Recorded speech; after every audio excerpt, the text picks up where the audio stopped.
Oh, hello. Before I get started discussing the ethical questions that the school year has brought with the pandemic and balancing um, attendance decisions, and I think some things that are pertinent to the topics in our course, just a little bit about myself. My name's Paul White. I'm in my sixth year as superintendent at New Prairie United Schools, which is just west of South Bend.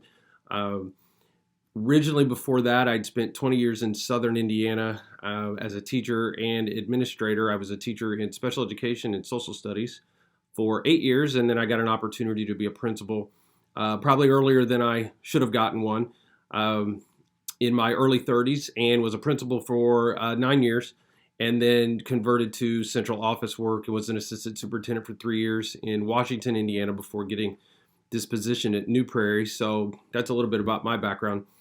So I thought it was pertinent with the course being an ethics course to really spend some time thinking about the ethical dilemmas that trying to um, navigate a school system in the middle of a pandemic brings, and there have been numerous. I'd have to say in my administrative experiences, with this being my 17th year in school administration and my ninth in central office work, or eighth in central office, yeah, I believe ninth. Um, the ethical dilemma of this situation has definitely been the hardest that I have ever had to deal with.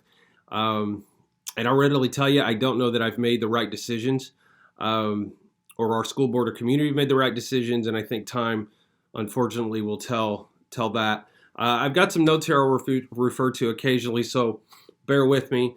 I'm just going to tell you a little bit about our story at New Prairie, what's happened, some of the conflicting ethical issues that I have seen come out and that I've tackled. Um, and then I'm going to ask you to step back and take a look at what I've shared and respond next week in the group discussion. But you don't have to respond to each other. You can just sort of reply to me and ask you to sort of fairly react and evaluate to the pros and cons of the decisions we've made. I would encourage you, if you don't agree with some of the things we've done, feel free to say so and why. It will not hurt my feelings. Trust me, I've gotten plenty of that in the last 7 months, and I've grown quite used to it. So it's okay. That's part of looking at an ethical issue like this. There are going, in particularly in this case, with a school system, a school year, and a pandemic, I can't think of a more ill-structured problem than this. So in our case at New Prairie, we started looking at the Department of Education guidance that came out last June that seemed to heavily recommend or suggest a hybrid approach. So maybe you only have certain numbers of students in the school while at the same time trying to address educational needs but maintain as much social distancing as possible, mask wearing. From the minute that guidance came out in June, that seemed to make a lot of sense to me. One of the main reasons why I thought a hybrid approach made sense is, in my view, the nature of the pandemic and the COVID virus has been so difficult to navigate and to work with because of the following reason. The virus doesn't treat everyone the same. For some families, for many families that get the coronavirus, there is virtually no impact on health. They can be asymptomatic, minor symptoms, no different than a flu. You go through your 10 or 14-day quarantine process and you move on. You have a lot of individuals that don't even know they've had it and they end up with it. So then as a result, you get a lot in your community that maybe don't respect the virus, don't respect the impact it can have on people. And then on the other side of the equation, you've got individuals with pre-existing conditions or even individuals without pre-existing conditions that the virus seems to be much harder on. Obviously, with the number of the deaths in our country. On a personal note, one of my teachers that I worked with when I was in high school in Indianapolis, he died of COVID-19 and was at a basketball game at the state tournament last March at Lawrence North High School because he was the athletic director of the school he was at. And that is, maybe you'd seen that or not, that is kind of an infamous situation in which multiple people in the gym that night ended up dying from COVID-19, a good number of them not of an extremely high age or with extreme pre-existing conditions. A good friend of mine from college is currently in an ICU in a hospital in Fort Wayne. He does not have pre-existing conditions that I know of or significant health background issues, but he's having a terrible time with the virus, and of course, we're really concerned. On the other hand, my son, who's in college, had the virus. He was in quarantine for 2 weeks, and he didn't show a single symptom. So that discrepancy on how the virus treats people, I think, unfortunately, puts many in the public in different perspectives on their level of respect for the virus. We worked with a lot of families this year that don't seem to have concern or respect for the amount of intensity or chaos from a health standpoint that the virus can bring. And so it's been very difficult to work with those families. And then on the other side of the spectrum, either those that have lived those more extreme situations with the virus, or they have pre-existing conditions and they're being cautious. And those families have typically advocated, and teachers that we work with have advocated for e-learning throughout the year. And those two perspectives have often been in conflict, and it's been a real challenge to navigate. So as a result, I felt like the hybrid approach made a lot of sense, particularly given how early the pandemic was last spring. Last summer, there was a lot we still don't know. There's still a lot we don't know now. But I felt like the hybrid was the best way to address educational needs and issues while mitigating against risk of the virus and trying to put teachers and staff in the safest situation you could.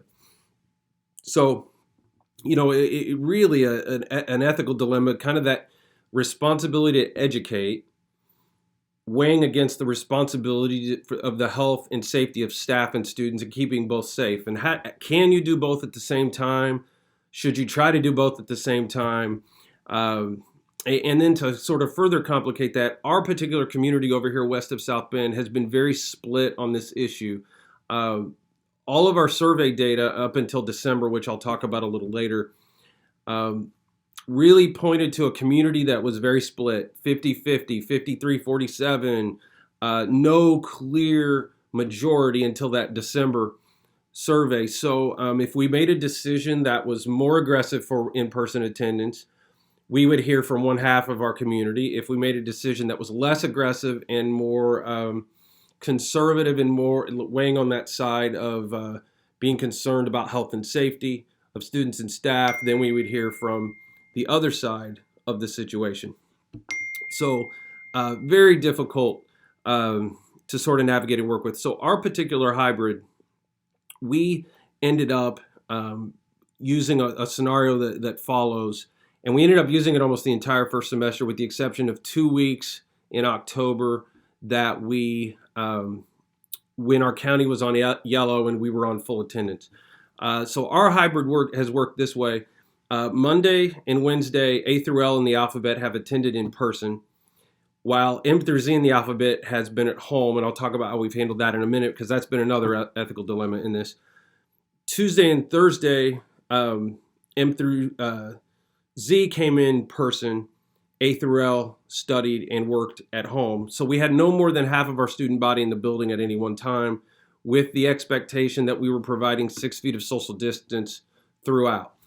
We adopted a full mask expectation at all times except for lunchtime, and we've gone to great lengths to separate people and reduce close contact possibilities at lunchtime as well, even on full attendance. We've got kids spread out all over our high school with a lot of extra people on hand for supervision when we're on full attendance. So we've got kids only sitting with up to maybe 3 other students, even 2 other students, only even on full attendance. So that's how and then on Friday, we've had a full e-learning day on our hybrid for all students, and there's been an expectation of Zoom interaction. Imagine a regular school day in a high school where you're going class to class, but on Friday, you do it virtually. And that is how we've run. So we had a lot of real-time instruction through this platform on Fridays. Now, another ethical dilemma, when you're working with half the kids in the building, what do you do with the kids that are at home?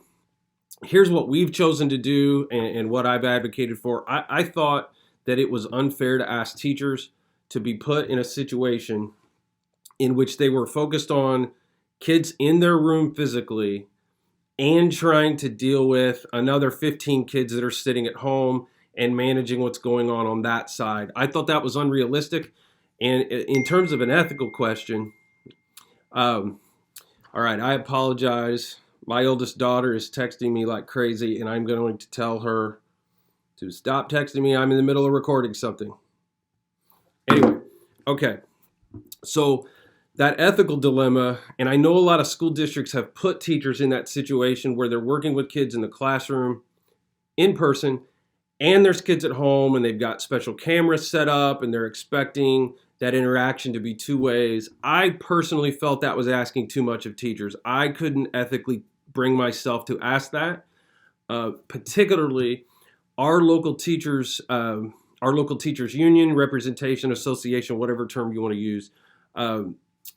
They have been of a more cautious viewpoint and approach about in-person attendance. When I was advocating for hybrid attendance to start the year, originally the leadership of our local association was in agreement with me, but about midway through the summer when we got into July, they changed their mind. And we had done some pretty significant work on preparing a hybrid approach. And I had our principals work an extra week in June to get ahead of that and prepare for it and prepare all the protocols and logistics. But then unfortunately our teachers changed their mind. So as we got towards August, they advocated for full e-learning. And I didn't feel like I could agree to that. Our school board didn't agree with that either. So through a lot of discussions, unfortunately, and that's been another ethical dilemma in this. To what degree do you try to get on the same page with your local teachers association? I tend to be more of a collaborator. I will make tough decisions when necessary. I'm not afraid to do that. But if I can find common ground, I would prefer it. And in my 6 years here, we've found a lot of common ground with our teacher leadership. We've done some fantastic work with professional learning communities. We've done some fantastic work with instructional practices. And it's been a really good partnership, and we found a lot of common ground on those issues. But unfortunately, on this matter, we've struggled to find common ground. So that's been a tough dilemma, and that's an ethical dilemma because all of you are teachers at present. You're preparing to get administrative licenses, and I'll readily tell you, you can't be successful as an administrator without great teachers. You can't go around and teach all the classes yourself. So you want to be in a position where you're working with teachers, have a positive dynamic with your best teachers and your committed teachers and in a supportive situation. But sometimes that's not possible. And unfortunately, that's been another ethical dilemma for me.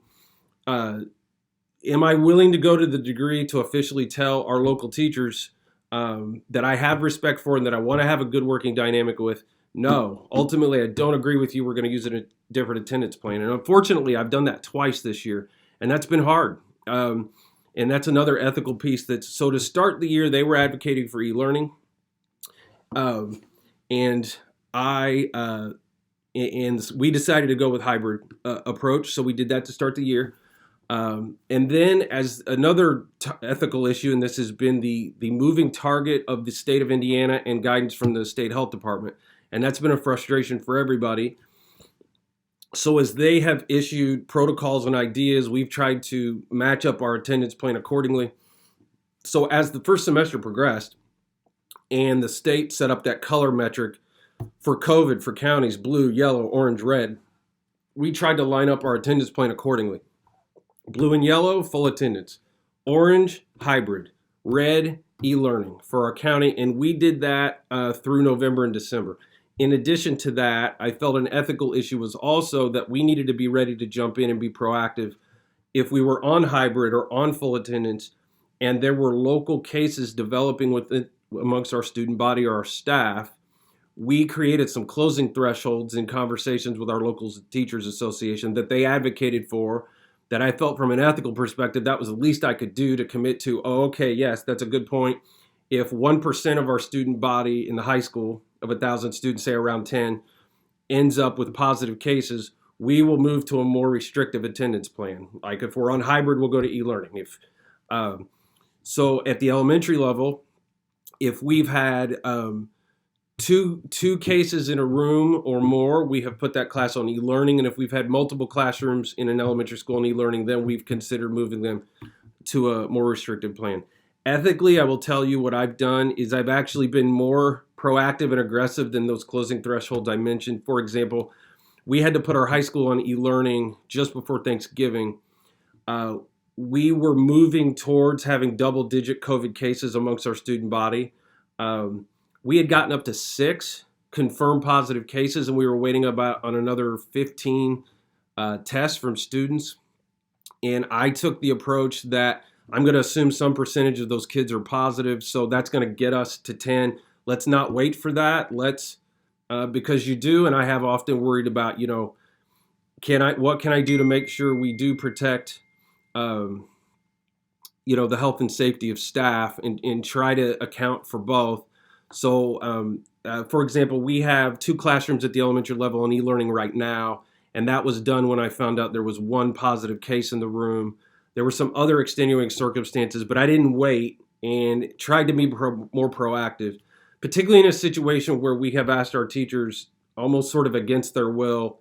When they wanted e-learning, we've insisted on hybrid. They got used to the hybrid, realized we had a lot of success with our COVID situations within school have all been outside of school or in extracurricular situations, which is a whole other ethical conversation. What do you do with extracurriculars? We have generally allowed them from the standpoint that that's a major part of a kid's life, but we've been very restrictive, not allowing anyone to attend. Any sign of any issues within the team, we shut the team down immediately.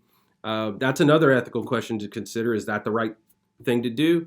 Because on the other side of it, one of your student athletes or someone in a club could go to an event, get COVID from a competing school, bring it back to your school when they're in school the next week. So that's something that you worry about. So that brings us to where we are now, and I'll kind of close this. So in December, we did some survey data with our staff and with our community on what do we do second semester? Do we stick with what we're doing, blue, yellow, full, orange, hybrid, red e-learning, or do we look at something more aggressive? And we specifically posed this question because the State Department of Health guidance changed around Thanksgiving in early December and suggested that on orange, your county could be on full attendance K through 12. And on red, your school district could be on full attendance K through 8 and look at high school hybrid situation. So we put out the question, are you in favor of full attendance on orange? 60% of our school community said no to that question. And amongst our teachers on that survey question, it was more like 65 to almost 70% no on full attendance on orange. So we looked at that data. We reviewed it in a public school board meeting in December. And I, through our discussion process with our local teachers association, I shared with them that based on the survey data, I intended to recommend to the school board that we follow the plan we used first semester, full on blue, yellow only, hybrid on orange, and on red, fully learning. And what happened after the school board evaluated all the survey data, public comments, concerns, the school board here directed me to create an attendance plan for second semester that was more aggressive, not less. And they did not agree with the recommendation, and they actually didn't have me share it in public meeting because they didn't want me to go through what they said, almost sort of the public knowledge of I was thinking this and they didn't agree. So they had us just take input at that December board meeting. They asked me not to say anything about my recommendation. And then they had me announce that their decision was that they wanted a more aggressive plan that included full attendance on orange, K through 12, and on red, elementary full attendance, secondary hybrid. And what has happened is I had to go back to our teachers and go through a discussion process with them in early January. Our teachers do not agree with this decision, which is an ethical issue that concerns me. But ultimately, through those meetings, we've announced we're on hybrid right now, and we are moving and transitioning to this more aggressive in-person attendance plan starting the 1st of February. Blue, yellow, full attendance, orange, full attendance, K through 12. On red, elementary full attendance, secondary schools, hybrid. Honestly, I don't know if that's the right thing to do. Our closing thresholds will be similar to what I mentioned earlier, and I plan to continue to jump in and be more proactive on putting schools or classrooms on a more restrictive plan if we see any sign of COVID issues. It's hard to know because of the nature of the virus. We could be on full attendance on red at the elementaries and it could work out fine. Particularly, we've been very serious about our mask expectation It's part of our dress code. It was we had it put in our sort of official policy, so there can be discipline if it's not followed. But I don't know. Have we made the right decision at New Prairie? I'm not sure. It's been very difficult. But on the other side, the advocates for that more aggressive attendance plan have said kids struggle at home issues that you have, you're more exposed to it if you have kids at home more. We have a responsibility to educate. In our rural areas, sometimes internet is an issue. So learning at home or those Friday Zoom days can be a challenge sometimes. We've got a lot of kids with socio-emotional issues that being away from school only aggravates. So those are all circumstances you look at when you're trying to balance. But at the same time, like my friend from college, if you end up in a major health situation or in a hospital, in an ICU unit over this, I worry about that greatly. It is part of our decision-making process. Will one of our teachers end up in a situation like that? And what is my and our school board's level of responsibility if that happens? On the other side of it, if students don't have their educational needs met this year, for example, one of the things that really pushed us to more attendance, our K through 2 reading data that we collect locally after a full semester of hybrid attendance, frankly, was very concerning and frightening. We are way behind where we normally are on fundamental reading development, particularly at K1. And it was a major factor in the school board's decision to direct me to come up with a more aggressive plan. So all these things are sort of in competing sort of conflict with each other. I don't know. I don't know if this is the right thing to do. I've come to peace with full attendance on orange. I'm not so sure about red. When our county, LaPorte County, the vast majority of our school district is LaPorte County. I'm going to be ready to jump in proactively and move schools or classrooms on a hybrid or e-learning if there's any sign of trouble. I think ethically, that's the least I can do given what we're going to be expecting everyone to do. I worry how this decision might impact my long-term standing and relationship with our local teachers association. It's been tough conversations with them. They have, if you're familiar with that, what they call a UNISERV director that represents different teachers in the region that your school is in. I've had a lot of conversations with him. He's obviously in strong disagreement with what we're doing. So I worry about the long-term strain on those relationships. I'd like to think we had a lot of positive dynamics with that prior to all this, and that hopefully if we can get through this and not have any major situations, that maybe that'll kind of carry the day, but I don't know. And I guess that's part of what's such a challenging aspect of an ill-structured problem or an ethical dilemma like this. You make decisions, and it is really hard to predict how they're going to turn out and if you've done the right thing or not. I think that's the long and short of it from my experience with this and the struggles that I've had. So take a look at this and jump on the discussion, on the current event discussion this coming week, and tell me what you think. You don't need to respond to each other. Just post something, your standpoint. If you've got some questions or criticisms, that's fine. I understand. So you weigh in on what you think the ethical dilemmas are on the situation I've described at New Prairie and in your own situation. And, I thought this just made sense to really take a deep look at this situation. It just really fits the course themes and goals. So, all right. Thank you. Hope it was good to meet you in this format, and we'll hear from you and look forward to the comments on